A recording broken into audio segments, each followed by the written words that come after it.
இப்ப அடுத்தது பாத்தீங்கன்னா ஒரு முன்னாள் பென்டகனுடைய முன்னாள் அதிகாரி, அவங்களுடைய உளவுத்துறையை சேர்ந்த முன்னாள் அதிகாரி, அமெரிக்கன் என்டர்பிரைஸ் இன்ஸ்டிடியூட்டோடைய ஒரு ரிசர்ச்சர் மைக்கேல் ரூயின் அவர்கள் ஒரு பேட்டி கொடுத்திருக்காரு. அதுல அவர் இந்தியாவுடைய ஆபரேஷனை மிகப்பெரிய லெவல்ல பாராட்டுறாரு. அவரை பொறுத்த வரைக்கும் ரெண்டு விஷயம் சொல்றாரு.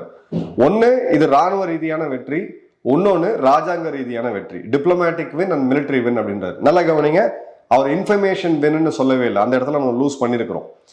இப்போ அவருடைய வார்த்தைகள் எக்ஸாக்டா என்ன சொல்லுதுன்னு பாத்தீங்கன்னா, Pakistan went running to try achieve a ceasefire like a scared dog with a tail in between the legs அப்படின்றாரு. இந்த தாக்குதலை பார்த்து ஒரு நாய் பயந்து போய் அதை வாழை சுருட்டிக்கிட்டு ஓடி போய் நிற்கும், பம்பி பதுங்கி நிற்கும் பாத்தீங்களா, அந்த மாதிரிதான் இந்தியா கிட்ட பாகிஸ்தான் வந்து நின்றுச்சு. வாழை சுருட்டிக்கிட்டு பயந்து போன ஒரு நாய் மாதிரி தான் பாகிஸ்தான் வந்து நின்றுச்சுன்னு. இது நான் சொல்லல, அது அவரோட வார்த்தைகள். ஐ